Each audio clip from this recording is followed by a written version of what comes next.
Let's bring in our political strategist. James Carville worked for Bill Clinton. Matthew Dowd, pollster for George W. Bush, also some Democrats as well. And James, let's begin with the oil spill. Last week, even though you're an ally of President Obama, you blasted the White House, said it was a lackadaisical response, that they were naive to be trusting BP. And you went on to say this is a disaster of the first magnitude. They've got to go to Plan B.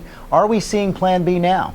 Man, I hope so, Josh, because the political stupidity of this is just unbelievable. Here you have a situation where you have some 11 hard-working people blown up as a result of corporate malfeasance and maybe criminal negligence, as a result of inept bureaucrats who were part of you could even actually blame the previous administration for this, and the president doesn't get down here in the middle of this. This thing should be, his approval rating should be up 7 points right now if he'd have come down. And I have no idea of why they didn't seize this thing. I have no idea of why their attitude was so hands-offy here.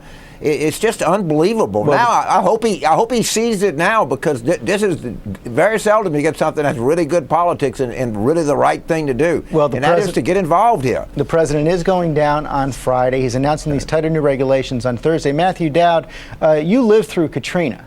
With President Bush. What we are seeing now with President Obama, for the first time on this issue, a majority disapprove of how he's handling it. But do you see this posing a Katrina-like threat, political threat to President Obama?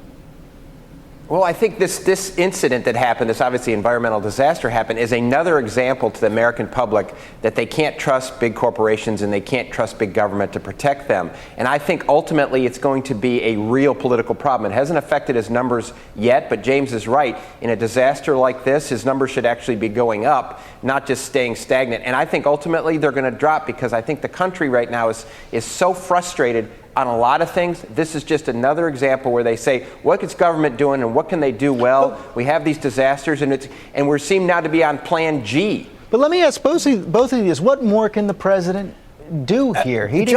Go ahead. George, the President of the United States could have come down here. He could have been involved with the families of these 11 people. He could have commandeered the things that we could have sent the Woods Hole people. We could have sent the Scripps people. They don't have research vessels in the Gulf of Mexico. He could have demanded a plan in anticipation of this. You know, right? He can't exactly fill the hole up.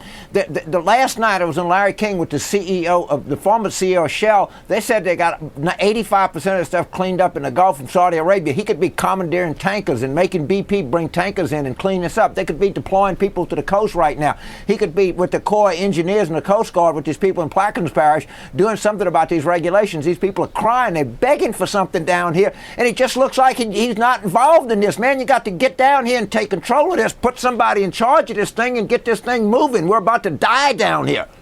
Okay, well, you've answered that question. Let me turn to Matthew Dowd on immigration. Another big political wave heading towards the president announcing these new troops towards the border. Will this be enough to stem this political wave that's coming right at him?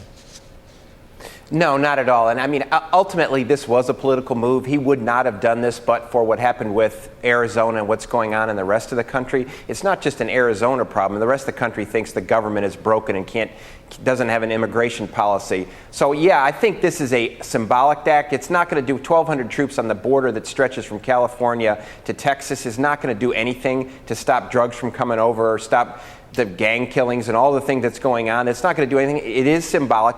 Presidencies, as James just said, symbolism is very important. If you show up at a disaster, it's important. I think the symbolism here, it's not going to have any substantive effect, but it is a political problem when the majority of the country supports what Arizona did. And clearly, James, the Arizona member of Congress, Gabriel Gifford, who announced this, is happy with what the president is announcing. But the president's also got to manage a lot of others in his Democratic base who are concerned that the push for comprehensive immigration reform may stall. Yeah, he does, and look, it's a heck of a problem. I'm not exactly sure. You hear conflict and things. Some people actually claim that the crime rate in Arizona is down, or the number of illegals coming into Arizona is down over a period of time. I have no idea what the facts are, but obviously they have some problem when they border. They really feel that way. This is an area of great frustration, and he's doing something, and hopefully this works. But man, he's got the other thing this president needs to do, George, they need to launch a criminal investigation. The Attorney General needs to investigate criminal negligence on the part of BP and what went on at MMS. There's 1,000 things that he could do. He just needs to get down here and start doing something. People are dying. Okay, well, the president is going to be there on Friday. Thank you both for your passion and your insight this morning.